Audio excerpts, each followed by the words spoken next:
Sveiciens! Pagājušajā nedēļā es stāstīju, ka vēl ir par agru sākt dārzā mēslošanu, bet ir viens izņēmums.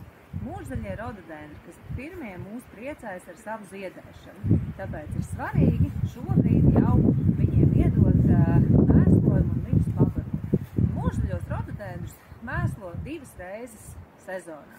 Pirmā reize ir marta beigas, aprīļa sākums, pirms ziedēšanas, un otrā reize ir pēc rododendru ziedēšanas, bet ne vēlāk kā jūnijā. Rododendrus mēs mēslojam ar veikalā nopērkam jebkuru minerālu mēslojumu, kas ir speciāli paredzēts rododendriem.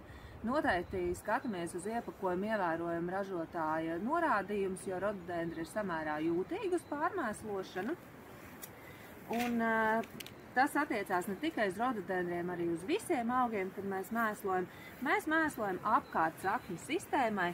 Mēs nebaram augam virsū vai nebaram ļoti tuvu šeit sakņu kakliņam.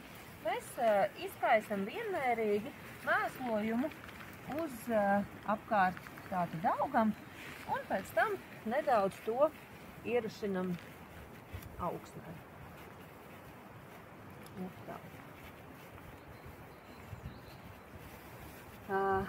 Bet vēl, kas jāņem vērā, rododendri ir skābu augsni mīloši augi.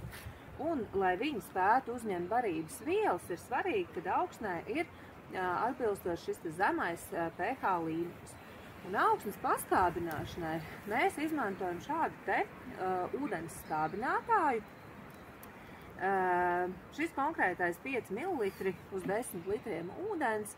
Un to vajadzētu ne tikai tagad pie mēslošanas pievienot ūdenim, bet ik pa laikam arī palaistīt gan rododendrus, gan hortenzijas, gan krūmmelenes, visus skābu augsni mīlošos augus, ik pa laikam sezonas laikā, lai mēs šo te pH līmeni uzturētu zemu. Un šobrīd pēc mēslošanas mums ir ļoti svarīgi arī aplaistīt, lai augsne nav sausa. Un šeit jau man ir sagatavots ūdens ar šo skābinātāju, un es arī šeit aplaistīšu.